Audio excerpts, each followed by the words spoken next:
self-help is kind of bullshit in a way. You don't have to heal alone.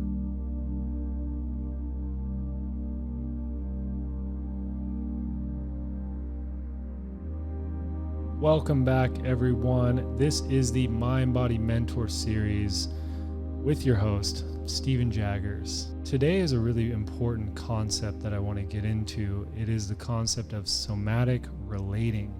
This is something that has been made apparent that it's very important within my life, and I've seen it time and time again play out within these trainings that I've been holding. And you see it in day-to-day life. We've all heard about the concept of being seen and heard, right? Everyone wants to be seen. Everyone wants to be heard. But it's not just about seeing and hearing, because I could be looking at you on a very surface level. I could be seeing you. I could be hearing what you're saying. People want to be felt. And so many things that I notice within holding these somatic breathwork trainings specifically is that people can do a lot of work on themselves by just doing these breathwork techniques, by receiving sessions. But a lot of the healing actually happens when people become a practitioner, when people start holding space for other people, when people start working with other people. And why is that? It's because most of our wounding happens in our relationships. So most of our healing actually happens in relationships. And they don't have to be romantic relationships, but all of our relationships with our parents, our relationships with our significant other, our relationships to our government, our relationships to everything. We are in so many relationships, and that is our connection points. That is a huge purpose of our life, is to be able to connect with each other. And a lot of people that feel isolated or depressed or alone, well, they're having an issue with relating, or perhaps we say being seen or heard. It's interesting to notice that a lot of the stuff that comes up for people, it starts to come up when they start to put hands on somebody, or when they start to guide someone with their words, or when they start to just be with another human. All of their own insecurities come up within that relation. It's not just when you're by yourself. And I've talked about this so much of that, self-help is kind of bullshit in a way. It's like you don't have to heal alone. You don't have to do it alone, but you do have to do it yourself. And so when we get into this topic of somatic relating, people don't necessarily just want to be seen or heard. They want to be felt, and they want to know that they're making an impact. They want to know that they are co-creating with life. I'll take it back to the beginning for you guys. Your parents give you the right to be. They birth you into the world. They create you as a human being. Therefore, you have the right to be. You have the right to take up space. And when we talk about someone that's holding space for another person, you are holding a space for that person to take up space, for them to be seen, heard, but more importantly, actually felt. And so when you are relating with somebody, when you are connecting, and maybe you're having issues in your relationships, people want to feel that you are feeling them. You feeling me, bro? People want to know that they are arising in you. I've gotten that quote from Thomas Hubel. It's that I'm aware that I am arising in you.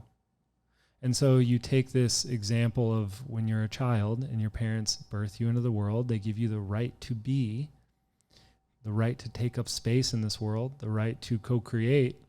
When a child is expressing something, and maybe they don't even know, they don't know words yet, when they're expressing something, they want to know that their parents are feeling them, are there for them.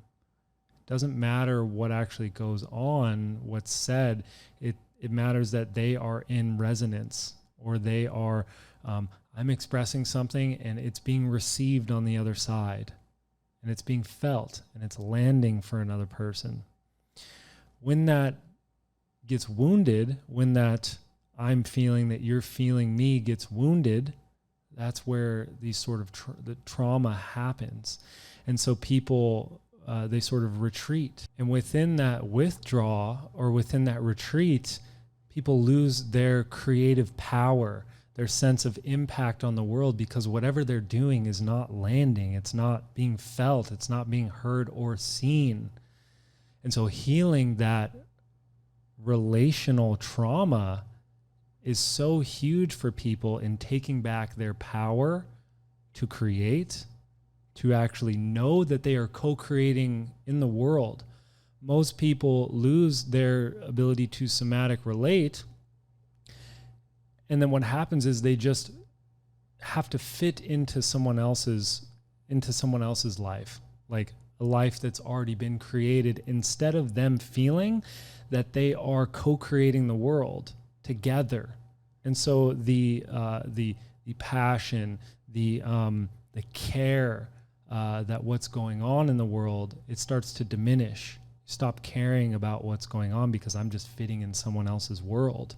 And so healing on a somatic level requires healing relationships and your ability to relate and connect with other people.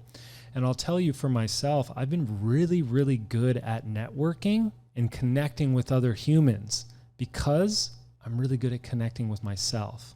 Now, there's a lot of people that I know, people that I'm very close to, that have pushed a lot of things down, and it feels very dark in there. You don't want to go inside because they push so much stuff down, and the older that you get, the harder it is to access those things. And a lot of these people have a hard time connecting with other people in the world, because you can't connect with other people if you can't connect with yourself. If it's scary inside, it's going to be scary outside. And especially in that ability to relate and somatically connect with other humans, you have to somatically connect with yourself. You have to know what you're feeling. And so it's developing these little sensory sensitivity awarenesses, which can happen through somatic breathwork practices, meditative practices. My big mission is to understand that relationships are a huge purpose in our life. And that's where our wounding happens. That's where trauma happens. That's where stress happens. That's also where healing happens. And so you don't have to do it alone, but you do have to do it yourself. And so hopefully you found this information relevant, or maybe it landed for you. If it did, leave me a comment in the sections below. And I'm looking forward to this next series. We'll see you guys soon.